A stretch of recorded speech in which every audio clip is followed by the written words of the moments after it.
I'm Matt Winstanley, Countryside Services Ranger, focusing mainly on the climate change agenda. Today we're out here with our wonderful volunteers making a wattle fence.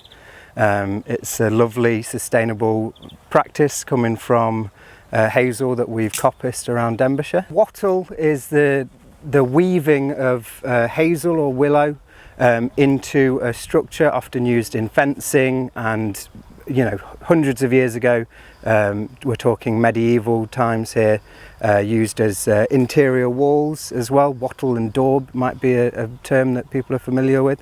We're using it as a fence today, but the archaeological evidence of using wattle goes back all the way to the Neolithic period, used as trackways across the Somerset Downs as well. So the hazel was cut over the winter.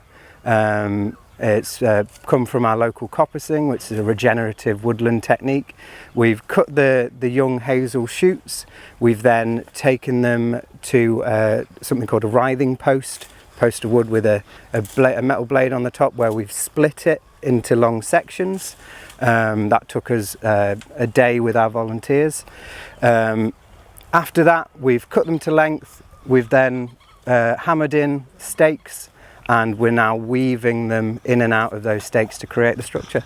As far as biodiversity and ecological, environment stuff goes, this product comes from coppicing, which is a regenerative woodland management technique, amazing for the health of our woodlands, creates various habitats, lets light into the forest. There's no bad thing with coppicing. I could talk for hours on it.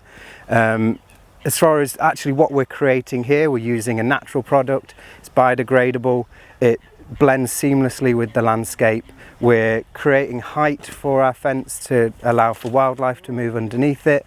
Those small spaces within the weave there are going to be perfect for insects, invertebrates, spiders. It's just, it's going to be a really good asset to the park.